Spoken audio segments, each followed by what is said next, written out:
ხოლო რამე თუ აღდგენ მკვდარნი, ამის დასტურად რას ამბობს? მოსეცა აუწყა მაყლოვანსა ზედა, მაყლოვანში რო ეცხადება უფალი გახსოვთ მოსეს, ვით არ იგი იტყვის უფალსა ღმერთსა, ანუ ღმერთს რას უწოდებს მოსე?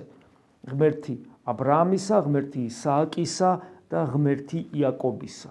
მოსე ამბობს ეს. და აბრაამის, ისააკის და იაკობის ძალიან დიდი ხნის გარდაცვლილები არიან. და ღმერთს ესე მოიხსენებს აბრაამის, ისააკის და იაკობის ღმერთია. და ნახეთ უფალი რა საინტერესო რამეს ამბობს. რამე თუ არ არის ღმერთი მკვდართა, არამედ ცოცხალთა. რამე თუ ყოველი ცოცხალი არიან მის წინაშე. არ შეიძლება მკვდარის ღმერთი არ არსებობს. ღმერთი ნიშნავს, რომ ღმერთში ყველა ცოცხალია.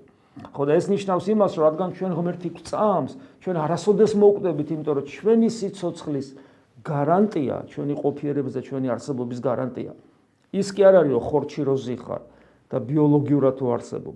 ჩვენი სიცოცხლის გარანტია არის ღმერთი, რომელმაც ინება, რომ მე ყოფილიყავი და ჩემი ყოფნა მისი ხსოვნის, მოდი ასე ვთქვათ, მას ვახსოვარ, ამიტომ მე ვარსებობ.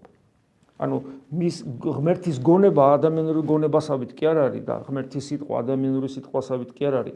ღმერთის სიტყვა ჯერ ცოცხალი ღმერთია თავად, ძეღვთვისაა, რომელიც ადამიანად მოვიდა.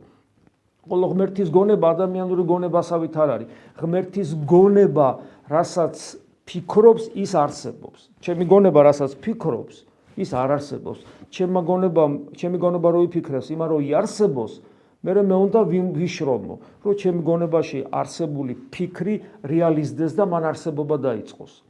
და ღმერთთან ესე არ არის. ღმერთი რო ფიქრობს, ის უკვე მეხსეულად არსებობს. მე ვარსებობ, იმიტომ რომ ღმერთი ჩემზე ფიქრობს. გახსოვთ პავლე მოციქული რო ამბობს, რომ ჩვენ სამყაროს შექმნამდე ღმერთის ხსოვნაში ვართ და ანუ ჩვენ პოტენციურად ჩვენ სულ ვარსებობთ, იმიტომ რომ ღმერთი ჩვენზე ფიქრობს და ეს ფიქრი დროში გაიწელა, უბრალოდ სამყაროს შექმნისთანავე დროში რეალიზდა, დროში. მაგრამ ღმერთთან დრო ხო არ არის, ამიტომ ჩვენ სულ ვართ, ჩვენ არ შეიძლება მოვკვდეთ, რადგან ღმერთი არსებობს.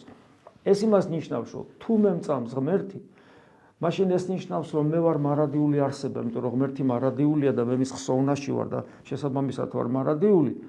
და ამიტომ თავარი ჩემს ყოფიერებაში არის ჩემი მარადიული სიცოცხლე და ის რაც ჩემს მარადილ სიცოცხლეს ღმერთში განაპირობებს და არა ღმერთის გარეშე, ანუ სასუფეველი 64, რასაც ქვია და მთელი ჩემი ცხოვრება აქეთკენ უნდა წარმართო.